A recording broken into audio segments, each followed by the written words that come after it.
میرا دوسرا ایک سوال یہ تھا کہ بھینس کی قربانی کے اوپر، اس پر ابن منذر رحمہ اللہ کا ایک قول موجود جس کو غلام مصطفیٰ زیر منپوری صاحب نے بھی نقل کیا تھا کہ اور احمد بن حنبل رحمۃ اللہ علیہ کا بھی ہے کہ بھینس کی قربانی پر امت کا اجماع ہے، ٹھیک ہے نا؟ اور ایک چیز اور کہ حتیٰ کہ جو پرانے جو اہل حدیث تھے جیسے کہ صلی اللہ علیہ وسلم صاحب رحمہ اللہ، باقی جتنے وہ لوگ بھی 3 دن سوری یہ وہ بھی بھینس کی قربانی کے اجماع ہے اس کے اوپر، کیونکہ 50 سال پہلے کوئی عالم نہیں ہے جو بھینس کی قربانی کو حرام کہتا ہوں یا ناجائز کہتا ہوں۔ دیکھیے بھینس کی قربانی کے مسئلے میں قرآن سے کوئی دلیل نہیں ہے، حدیث سے کوئی دلیل نہیں ہے، نہ تو قرآن کی کسی اجماع آیت میں ہے کہ بھینس کی قربانی کرو، نہ کسی حدیث میں ہے، نہ کسی صحابی سے یہ صحیح سند سے ثابت ہے۔ علی رضی اللہ تعالیٰ عنہ والی جو روایت پیش کی جاتی ہے وہ بے سند مطلب بے سر پیر کی ہے، نہ تابعین میں سے کسی سے ثابت ہے، تابعین میں سے کسی ایک سے بھی جو ہے قربانی ثابت نہیں ہے بھینس کی قربانی، نہ اتباع تابعین میں سے کسی سے ثابت ہے۔ ابن منذر رحمۃ اللہ علیہ نے لکھا ہے، وہ کیا صحابی ہیں تابعی ہیں، کون ہے وہ؟ احمد بن حنبل تابع تابعین نہیں، میں لے لیا۔ پہلی بات یہ کہ انہوں نے کیا کہا وہ تو الگ بات ہے، پہلی بات وہ صحابہ تابعین اتباع تابعین میں سے آتے نہیں، دوسری بات جو انہوں نے کہا ہے وہ زکوٰۃ کے مسئلے میں کہا، ابھی میں نے فیس بک پر پوری پوسٹ ڈالی ہے، انہوں نے زکوٰۃ کے مسئلے میں کہا ہے کہ زکوٰۃ کے مسئلے میں بھینس کو گائے کے ساتھ ملائیں گے، اس پر امت کا اجماع ہے، ہم اس کو تسلیم کرتے ہیں، لیکن انہوں نے اپنی کتاب میں یہ نہیں کہا ہے کہ بھینس کی قربانی پر اجماع ہے، یہ بات ان کی نہیں ہے۔ آج کوئی دعویٰ کر سکتا ہے، میں آپ کو کہتا ہوں، سنو میری بات سنو، آپ میری بات سنو، پوری امت میں سے کسی ایک بھی معتبر محدث امام فقیہ نے یہ دعویٰ نہیں کیا ہے کہ بھینس کی قربانی پر اجماع ہے، میری معلومات کی حد تک۔ بھائی فقہی دنیا ایک سمندر ہے، ٹھیک ہے، جتنے بھی اقوال خاص طور سے اس سال جتنے لوگوں نے پیش کیے ہیں سب کا میری وال پہ جائیے، فیس بک پر میری وال پہ جا کے چیک کیجئے، سب کا جواب میں نے دے دیا ہے کہ کہیں بھی اجماع کا نہیں، کوئی بھی اجماع کا قائل نہیں ہے۔ امام احمد رحمہ اللہ، سنیے، یہ جتنے لوگ حوالے دیتے ہیں نا اجماع کا، ان سب نے جو یہ کہا ہے کہ بھینس کو ملایا جائے گا بقر کے ساتھ گائے کے ساتھ، ان سب نے یہ بات زکوٰۃ سے متعلق کہی ہے، سب نے، تو یہ ساری باتیں تو غیر متعلق ہوں گی۔ صرف ایک قول جو امام احمد رحمہ اللہ کا ہے، امام احمد رحمہ اللہ کا قول کیا ہے کہ ان سے کسی نے پوچھا کہ کیا بھینس میں بھی 7 لوگ شریک ہو سکتے ہیں، یہ صحیح سند سے ثابت ہے امام احمد رحمہ اللہ سے، ان سے کسی نے پوچھا کیا بھینس کی قربانی میں 7 لوگ شریک ہو سکتے ہیں، انہوں نے کہا کہ اس میں خلاف نہیں جانتا، اس کے خلاف مجھے علم نہیں ہے، وہ کہہ رہے اس میں اختلاف میں نہیں جانتا۔ یہاں پہ 2 پوائنٹ ہے، پہلا پوائنٹ یہ ہے کہ امام احمد رحم اللہ یہاں ایک جزئی مسئلے میں بات کر رہے ہیں، کس مسئلے میں؟ کہ قربانی، بھینس کی قربانی میں 7 لوگوں کی شرکت، اس میں ان کا یہ کہنا ہے کہ میں اس میں اختلاف نہیں جانتا، لیکن ان کا یہ کہنا کہ اس میں اختلاف نہیں جانتا میں، اس سے یہ لازم نہیں آتا کہ وہ بھینس کی قربانی کے بارے میں بھی یہی اسٹیٹمنٹ دے رہے ہیں۔ میں اس کو مثال سے سمجھاؤں، ابھی جیسے شیخ سرفراز نے کہا، ہم سب نے سنا ابھی کہ عقیقے کے بارے میں امام ابو حنیفہ رحمہ اللہ عقیقے کے قائل نہیں ہیں، عقیقے کے مسئلے میں ایک اختلاف کیا ہے کہ امام ابو حنیفہ رحمہ اللہ عقیقے کے قائل نہیں ہیں۔ ایسے بعض اہل علم لڑکی کی طرف سے عقیقے کے قائل نہیں، عقیقے میں یہ 2 بنیادی اختلاف ہے، ایک کیا امام ابو حنیفہ رحمہ اللہ جو ہے علی الاطلاق عقیقے کے قائل نہیں ہیں، اور بعض اہل علم عقیقے کے قائل ہیں لیکن لڑکی کے عقیقے کے سلسلے میں اس کے قائل نہیں ہیں۔ لیکن آپ امام ابن القطان رحمہ اللہ کی کتاب اجماع جا کے دیکھیں، ان کی کتاب یا کسی اور کی کتاب، تھوڑا سا میں بول رہا ہوں، تو اجماع پہ جو کتاب ہے انہی میں سے غالباً امام ابن القطان رحمہ اللہ کی کتاب ہے، میں انشاءاللہ پوسٹ ڈال دوں گا فیس بک پر، آپ اس میں پڑھ لیجئے گا کلیئر کر کے۔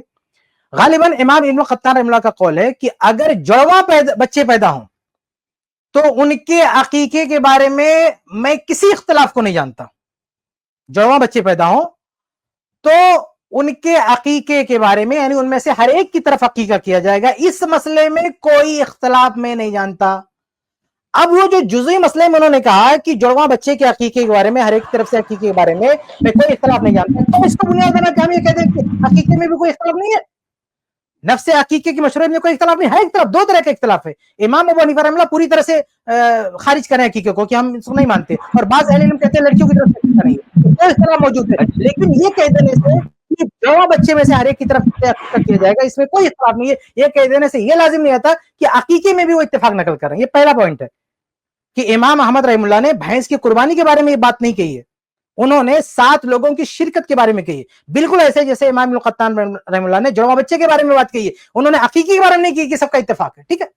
دوسرا مسئلہ یہ ہے کہ امام احمد رحمہ اللہ نے جو یہ کہا نا کہ میں اختلاف نہیں جانتا، یہ اجماع کو بیان کرنے کا صیغہ نہیں ہے. اور بالخصوص امام احمد رحمہ اللہ تو سخت پھٹکار لگاتے تھے ایسے لوگوں پہ جو اختلاف سے ناواقفیت کی بنا پر کہہ دیتے تھے اجماع ہے، بلکہ امام احمد رحمہ اللہ نے اس کو جھوٹ قرار دیا ہے. آپ میری پوسٹ جا کے پڑھیے، اگر اللہ نے توفیق دی تو ساری باتیں کتابوں میں بھی آ جائیں گی. آپ مجھے بات بتا امام دیجیے احمد کہ رحمہ اللہ نے جھوٹ قرار دیا کہ اگر کوئی اختلاف سے لا علمی کی بنا پر اجماع کا دعویٰ کرتا ہے وہ جھوٹ ہے. صرف جھوٹ نہیں بلکہ ایسے لوگوں کے اس عمل کو جہمیہ اور جو ہے معتزلہ سے ان کے جو ہے لوگوں سے تشبیہ دیا. تو یہ کوئی تواضع کی بات، صرف تواضع کی بات نہیں مسئلہ ہے کہ تواضع میں ایسا ہے وہ بول رہے ہیں، نہیں، وہ پھٹکار لگا رہے ہیں کہ یہ جھوٹ ہے، ایسا کہنے والا جہمیوں کے مشابہ ہے، ایسا کرنے والا معتزلہ کے مشابہ. اتنی سخت تعبیر ان کی، اور آپ کہیں گے اتنے وہ اس بات کے قائل ہی نہیں ہے کہ عدم اختلاف کی وجہ سے آپ اجماع کا دعویٰ کر لیں. تو اچھا امام آپ احمد مجھے رحمہ اللہ کے حوالے سے آپ نے اجماع کا دعویٰ نہیں کیا. یہ 2 پوائنٹ ہے. مجھے ایک تو انہوں نے اجماع کا دعویٰ نہیں کیا، دوسرا انہوں نے ایک جزوی مسئلے میں عدم اختلاف کی بات کی، نہ کہ نفس قربانی کے مسئلے میں. جیسے عقیقے کے مسئلے میں ابن قطان نے کہا کہ اختلاف کا علم نہیں ہے جڑواں بچے کے عقیقے میں. اس کا یہ مطلب نہیں کہ نفس عقیقہ میں اختلاف کی وہ نفی کر رہے ہیں. جی ٹھیک ہے، آپ مجھے کوئی ایک عالم دکھا دیجیے 50 سال پہلے کا جو بھینس کی قربانی کو ناجائز کہتا. خود غلام مصطفیٰ ظہیر امن پوری قائل ہے بھینس قربانی کی. ابو یحییٰ نور پوری، رضا اللہ عبدالکریم مدنی.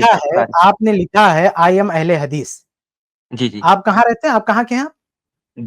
دلی آپ کے مدرسہ کے پاس سے ہی ہوں. ٹھیک ہے، سنابل کے پاس نا؟ سنابل کے پاس سے ہی. ہاں، تو عید کی نماز آپ پڑھتے ہوں گے سنابل میں؟ بالکل، اللہ کا شکر ہے. تو عید کی نماز میں کتنا خطبہ پڑھتے ہیں؟ کتنا خطبہ ہوتا ہے؟ 2 ہوتے ہیں. 2 ہوتے ہیں؟ ارے بھائی آپ ہوش میں ہیں؟ 2 خطبہ جمعہ میں ہوتا ہے. رحمانی صاحب دیتے ہیں خطبہ ہمارے یہاں. تو رحمانی صاحب 2 خطبہ دیتے ہیں؟ ایک ہی دیتے ہیں. ایک ہی دیتے ہیں بھائی، میں بھی وہیں سے پڑھا ہوں. آپ ایسے ادارے کے بارے میں بول رہے ہیں جہاں میں خود رہ چکا ہوں. جی. تو اہل حدیث عید کے خطبہ میں ایک ہی خطبہ دیتے ہیں. 12 تکبیرات ہوتی ہیں ہمارے یہاں. ارے بھائی تکبیرات کی بات نہیں کر رہا ہوں میرے بھائی، عیدین کے خطبے میں اہل حدیث ایک خطبہ دیتے ہیں. ٹھیک ہے. جی جی جی. وہ ایک چھوٹا. جی بولے. آپ پورے جو ہے 1400 سال میں کسی ایک عالم کا قول دکھا دیجئے کہ عیدین میں ایک خطبہ ہے. اچھا. یاد رہے کہ امام ابن حزم رحم اللہ نے عیدین کے خطبے کے بارے میں کہا کہ 2 خطبہ ہے، اس میں مجھے کسی اختلاف کا پتہ نہیں ہے. ویسے امام محمد رحم اللہ کی جو بات ہے نا، ویسے امام ابن حزم نے لکھا ہے، وہ بھی اجماع والی کتاب میں، کہ عیدین میں 2 خطبہ ہے، اس کے خلاف میں کچھ نہیں جانتا. تو عیدین میں ایک خطبہ آپ پڑھتے ہیں، ایک خطبہ اہل حدیث پڑھتے ہیں. آپ پورے 1400 سال کی فقہی تاریخ میں ایک قول بتا دیجئے جس نے یہ کہا ہو کہ عیدین میں ایک خطبہ ہے. اہل حدیث جو ہندوستان کے اہل حدیث ہیں وہ بھی پچھلی 1 صدی کے اندر ان کا یہ کہنا ہے کہ عیدین میں ایک خطبہ ہے. اور میں بھی وہ کہتا ہوں، میں بھی اس کا قائل ہوں، کیونکہ صحیح بخاری وغیرہ کی حدیث سے ایک ہی خطبے کا ثبوت ہے. شیخ البانی رحمہ اللہ نے بھی اس کو اپنایا ہے، لیکن شیخ البانی رحمہ اللہ تو ہمارے دور کے ہیں، ہمارے بچپن میں وہ زندہ تھے. لیکن میں پہلے کی بات کر رہا ہوں، 1400 سالہ اسلام کی تاریخ میں آپ ایک حوالہ بتا دیں جو عید میں ایک خطبے کا قائل ہو. تو ہم کیوں قائل ہیں؟ بھینس سے بڑا مسئلہ یہ میرے بھائی، یہ تو بھینس سے بڑا مسئلہ ہے. تو ہم کیوں قائل ہیں؟ بھینس سے بڑا مسئلہ یہ. تو وہ اگر آپ مان رہے ہیں تو بھینس کے بارے میں آپ کو کیا پرابلم ہے؟ نہیں کیوں بتائیں پھر کیوں مان رہے ہیں؟ مطلب یہ ڈاؤٹ اہل حدیث علماء میں مولانا جو بہت بڑے ایک محدث ہمارے گزرے حافظ عبداللہ محدث روپڑی، انہوں نے بھینس کی قربانی کے عدم جواز کا فتویٰ دیا ہے. بلکہ آپ بات کر رہے تھے اجماع کی، تو خود حافظ زبیر علی زئی صاحب نے گرچہ کہ وہ اس کے قائل ہیں، پر انہوں نے اپنے فتوے میں کیا لکھا ہے، تاہم چونکہ نبی کریم صلی اللہ علیہ وسلم یا صحابہ کرام اجمعین سے صراحتاً بھینس کی قربانی کا کوئی ثبوت نہیں، لہٰذا بہتر یہی ہے کہ بھینس کی قربانی نہ کی جائے، بلکہ صرف گائے، اونٹ، بھیڑ، بکری ہی کی قربانی پر اکتفا کیا جائے. اسی میں احتیاط ہے. بھائی احتیاط کا مطلب کیا ہے؟ احتیاط کا مطلب کہ وہ اس کو اختلافی مسئلہ مان رہے ہیں. اگر وہ اس کو اختلافی نہیں مانتے تو اس پہ احتیاط نہیں مانتے، تو اس سے حافظ زبیر علی زئی کا بھی موقف یہ سمجھ میں آتا ہے کہ وہ اختلافی تو کم سے کم مانتے ہیں. اہل حدیث بھائی میں آپ کی ایک منہجی اصلاح کر لوں، منہجی یا کہ لیے تاصیلی اصلاح کر لوں. یہ جو آپ مطالبہ کر رہے ہیں نا کہ 1400 سال میں کس نے کہا، یہ مطالبہ کب کرنا جائز ہے، کب کرنا ناجائز ہے، کب کرنا درست ہے، کب کرنا درست نہیں، یہ آپ کو سمجھنا ہوگا. ایک تاصیلی مسئلہ ہے، یہ علمی اصالت کا مسئلہ ہے کہ یہ سوال کب آپ سنیے، اگر آپ میرے بات سنیے، اگر کسی مسئلے میں اجماع ہے تو آپ یہ سوال کر سکتے ہیں، تو آپ یہ سوال کرنے کا آپ کو حق ہے کہ آپ سے پہلے کس نے یہ بات کہی ہے، یہ سوال کرنے کا حق ہے. لیکن اگر کسی مسئلے میں اجماع نہیں ہے اس مسئلے میں آپ یہ سوال نہیں کر سکتے کہ آپ سے پہلے کس نے کہا. اور یہاں مسئلہ صرف اجماع کا نہیں ہے، یہاں سلف کا مسئلہ ہے. میں نے شروع میں کہا کہ بھینس کی قربانی نہ قرآن سے ثابت ہے نہ حدیث سے ثابت ہے، اور قرآن و حدیث سے حوالے پڑھ کے کچھ لوگ اس کا ایک فہم کشید کرتے ہیں، لیکن سب سے بڑا مسئلہ جو ہمارا منہجی مسئلہ ہے کہ ہم قرآن و حدیث کے فہم میں، تفسیر میں اس فہم کو ترجیح دیتے ہیں جو سلف سے ثابت ہو. سلف میں صحابہ، تابعین، اتباع تابعین، جو یہ جن 3 طبقات کو اللہ کے نبی صلی اللہ علیہ وسلم نے سند دی ہے، ان میں سے کسی طبقے کے لوگ، کسی بھی طبقے کے لوگ بھینس کی قربانی کے قائل نہیں ہیں. بلکہ سب سے اہم نقطہ یہ ہے کہ تابعین اور اتباع التابعین نے بھینس کی زکات کا فتویٰ دیا. تابعین، اتباع، وہ لوگ نہیں ہیں جنہوں نے بھینس نہیں دیکھا. یہ میں اس پہ زور دیجیے گا. بعض لوگ کیا کہتے ہیں کہ آپ لوگ تابعین کا حوالہ مانتے ہیں، ان کے زمانے میں بھینس تھی نہیں. ارے بھائی، بھینس میں زکات کا فتویٰ دے رہے ہیں. اب سوال یہ پیدا ہوتا ہے کہ تابعین اور اتباع التابعین، جو اصل سلف، جن کا فہم حجت ہے، معیار ہے، وہ جب بھینس کو دیکھتے ہیں، بھینس کا نام سنتے ہیں تو فوراً فتویٰ دیتے ہیں اس کو زکات میں لیا جائے گا. لیکن وہ قربانی میں فتویٰ نہیں دیتے. کیا وجہ؟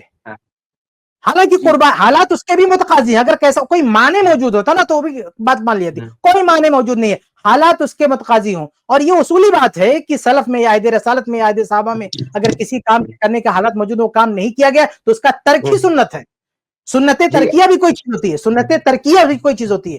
تو جب سلف نے فرق کیا ہے، سلف نے بھینس کی قربانی، بھینس کو زکات میں لیا ہے، قربانی میں نہیں لیا ہے. ہم بھی اسی سلف پہ رہیں گے، اسی فہم پہ رہیں گے. یہ ہمارا منہج ہے، یہ ہمارا اصول ہے. ہم اس سے نہیں ہٹیں گے. بات کی پوری دنیا ایک طرف ہو جائے، ہمیں اس سے کوئی فرق نہیں پڑتا. جو چیز حدیث سے ثابت ہوگی ہم وہی مانیں گے. جو چیز حدیث سے ثابت نہیں ہوگی پوری دنیا کرے ہم نہیں مانیں گے. میں ایک مثال اور آپ کو دے دوں. بچہ پیدا ہوتا ہے، اس کے کان میں اذان دینا چاہیے کہ نہیں دینا چاہیے؟ آپ کی کیا رائے؟ نہیں دینا چاہیے، نہیں دینا چاہیے، بالکل. میں اس کے نہیں دینا چاہیے. آپ سے پہلے کس نے یہ بات کہی کہ نہیں دینا چاہیے بچے کے کان میں اذان؟ آپ نے کہی ہے. میں آپ کو دلیل سے تسلی. ارے بھائی میری بات چھوڑو یار، میری بات چھوڑو. یہ 1400 سالہ دور میں کس نے کہا کہ بچہ پیدا ہو تو اذان نہیں دینا چاہیے؟ بلکہ امام ترمذی رحمہ اللہ نے تو کیا لکھا؟ امام ترمذی رحمہ اللہ نے لکھا ہے سنن ترمذی میں کہ اسی پر امت کا عمل ہے. اور اس امام ترمذی رحمہ اللہ کے اس بیان کو لے کر بعض لوگوں نے اجماع کا دعویٰ کیا. تو آپ بتائیے کہ جو ہے کان میں اذان دینا چاہیے، کس نے اس کا انکار کیا؟ صحابہ نے دیا نہیں ہے نا، کیونکہ حدیث ضعیف ہے. اور تابعین نے نہیں دیا. یہ کہتے ہیں بھائی، جب ہم، حالانکہ دیکھیں ہندوستان میں بہت سارے اہل حدیث اس پہ عمل کرتے تھے، لیکن جب ان کو یہ پتا چلا نا کہ یہ حدیث ضعیف ہے تو چھوڑ دیا. تو کہنے کا مطلب یہ ہے کہ اگر کوئی چیز ثابت ہو، ہمارا عمل ہو رہا ہو، اگر ہمیں پتا چلے گا کہ یہ حدیث سے ثابت نہیں، پوری دنیا عمل کرے، پوری دنیا عمل کرے، ہم اس کو نہیں مانیں گے. سمجھ رہے؟ جی پوری دنیا عمل کرے، ہم اس کو نہیں مانیں گے.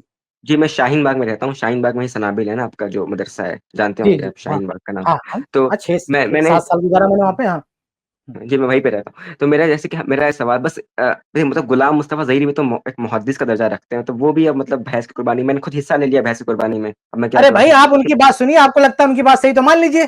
آپ مجھ سے بات کر رہے ہیں نا اس وقت. اگر آپ کو ان کی دلیل سمجھ میں آ رہی تو ان کو مان لیے، ہم تھوڑی مانیں گے. ہم کیوں مانیں بھائی؟ ہمارے نظر میں نہ قرآن سے ثبوت، نہ حدیث سے ثبوت، نہ صحابہ سے ثبوت، نہ تابعین سے ثبوت، نہ اتباع تابعین سے ثبوت. بس یہی ہماری اصل دلیل ہے اور اصل معیار ہے. اس کے باہر آپ تو کسی کا حوالہ لوگے تو ہم کیسے مانیں گے؟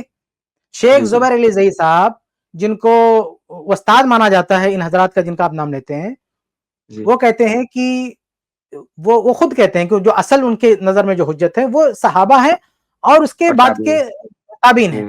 اس کے بعد کے علماء جیسے ابن تیمیہ رحم اللہ، دوسرے لوگ، وہ خود ان کو جو ہے حجت نہیں مانتے. تو بھائی ہم یہ نہیں کہتے کہ بعد کے علماء کی کوئی حیثیت نہیں، بہت بڑی حیثیت ہے، بلکہ ہم اپنے فہم پر ان کے فہم کو ترجیح دیتے ہیں.